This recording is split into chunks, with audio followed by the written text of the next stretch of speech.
Hello everyone. आज के session में देखेंगे हम लोग प्रैक्टिस प्रॉब्लम 68 जो उपयोगी होगा जेईई मेंस 2025 के लिए, बीपीएससी टीआरई 4.0 पीजीटी मैथ्स के लिए, एनडीए के लिए या वैसे अन्य प्रतियोगिता परीक्षा जिसमें +2 से रिलेटेड मैथ्स पूछे जाते हैं। प्रॉपर्टीज ऑफ ट्रायंगल का ये खूबसूरत सवाल ट्रिग्नोमेट्री टॉपिक का है, ध्यान से देखिएगा। क्वेश्चन कह रहा है कि in a triangle ABC if a is equals to 4, b is equals to 3, a और b स्मॉल में है मतलब ये साइड है, and angle a is equals to 60 degree, then c is the root of equation.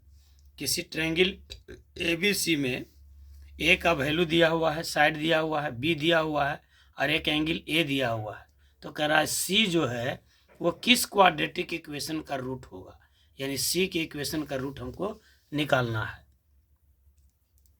तो सवाल बनाने का जो अप्रोच होगा वो पहले प्रॉपर्टीज ऑफ ट्रायंगल का होगा।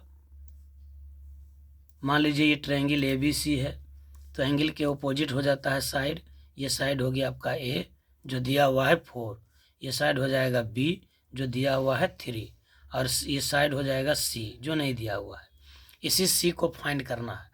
तो C को फाइंड करना है वैल्यू के रूप में नहीं, आपको बताना है कि C किस क्वाड्रेटिक इक्वेशन का रूट्स होगा। अब आप देखिए कि जब साइड और एंगल के बीच में रिलेशन जनरेट करना हो तो यहाँ पर यूज करते हैं कोसाइन फार्मूला। जैसे cos A लिखना है तो cos A का फार्मूला होगा b² + c² - a² by 2bc। जिस एंगल को लिखते हैं उसी के सामने के साइड का स्क्वायर माइनस में। यहाँ पर देखिए एंगल A दिया हुआ है 60 डिग्री, तो cos A का ही फार्मूला लगाएंगे, यानी यहाँ हो जाएगा cos A यानी cos 60 डिग्री बराबर होगा b²। b का वैल्यू है 3, 3 का स्क्वायर 9 जोड़ c का स्क्वायर यानी 4 का स्क्वायर। cos A था ना, cos A हो जाएगा b² जोड़ c² - a²। इसका मतलब ये हो जाएगा आपका 9 + c² मतलब साइड तो c ही है, अब माइनस a² यानी 16 डिवाइडेड बाई 2 इंटू b यानी 3 इंटू c यानी c। cos 60 का वैल्यू क्या होता है 1/2 इज इक्वल्स टू c² और 9 में से 16 जाएगा 7 डिवाइडेड बाई क्या हो जाएगा 6c।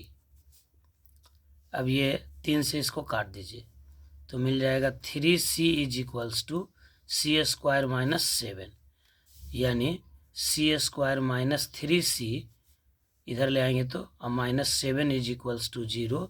यही इस सवाल का जवाब हो गया। c² - 3c - 7 बराबर 0 और ये ऑप्शन आपका क्या था A था। तो इस सवाल का जवाब हो गया A।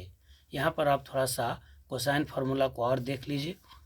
cos A का फार्मूला क्या बता दिए b² जोड़ c² - a² divided by 2bc।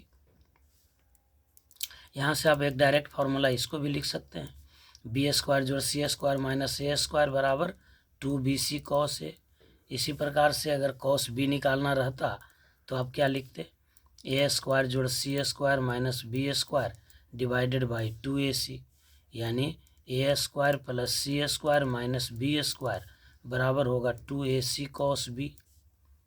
अगर आपको cos C लिखना रहता तो क्या लिखते a² जोड़ b² - c² divided by 2ab। अर्थात आप लिख सकते हैं a² जोड़ b² - c² बराबर 2ab cos C। तो ट्रायंगल के प्रॉपर्टी से रिलेटेड सवाल बनाने में कोसाइन फार्मूला की अहम भूमिका है। इसी प्रकार से एक फार्मूला होता है साइन फार्मूला।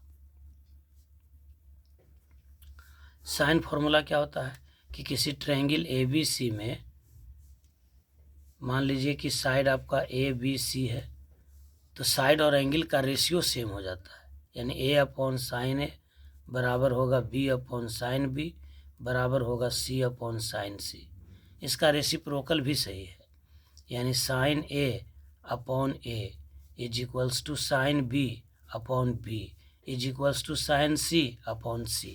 सवाल बनाने में चूँकि तीनों रेशियो बराबर है इसको कांस्टेंट मान लेते हैं K के बराबर। तब ऐसी स्थिति में सवाल बनाने में A को रिप्लेस कर देते हैं K sin A से बी को रिप्लेस कर देते हैं के साइन बी से और सी को रिप्लेस कर देते हैं के साइन सी से। इसी प्रकार से अगर दूसरे वाले में के मानते हैं तो साइन ए को रिप्लेस कर दीजिएगा ए इंटू के से।